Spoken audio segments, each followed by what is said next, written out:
একটা জিনিস চিন্তা করেন, আল্লাহ রাব্বুল আলামিনের কুদরত, যে আল্লাহ রাব্বুল আলামিন এই দুনিয়াকে বানাইছে।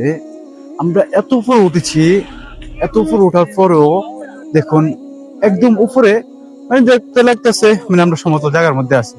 দেখুন পুরো সমতল, এমন লাগছে আমরা সমতল জায়গার মধ্যে আছি।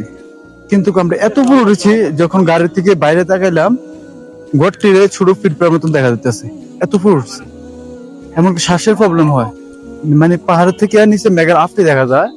এত উপরে ওঠার পরও উপরে সমতল। আল্লাহ পাকের কত কুদরত, আল্লাহ রাব্বুল আলামিনের কুদরতের, আল্লাহ রাব্বুল আলামিনের সৃষ্টির শুকরিয়া আদায় করতে করতে কিয়ামত আয় পড়লো, আল্লাহ রাব্বুল আলামিনের শুকরিয়া আদায় পুরো হচ্ছে না। এত সুন্দর সৃষ্টি আল্লাহ রাব্বুল আলামিন। দেখুন উপরে পুরা সমান দেখা যাচ্ছে, পুরা সমতল, কিন্তু আসি অনেক উপরে, পাহাড়ের উপরে এত সমতল। তাহলে এবার দেখুন আল্লাহ রাব্বুল আলামিন পাহাড়টিকে কত বড় করে বানাই দিচ্ছে, কত বড় করে পাহাড়টিকে বানাই দিচ্ছে আল্লাহ রাব্বুল আলামিন। আল্লাহ রাব্বুল আলামিন পাহাড়কে দুনিয়া লড়ার কারণে খুঁটি বানায় পাহাড়কে আল্লাহ রাব্বুল আলামিন এই দুনিয়ার মধ্যে গাঁথতে দিছে।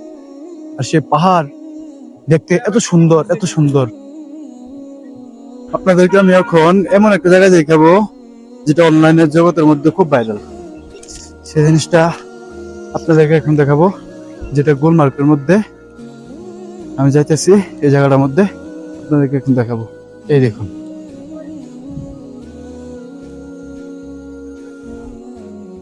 I love Gulmarg. এটা ইনস্টাগ্রাম ফেসবুকের মধ্যে খুব ভাইরাল।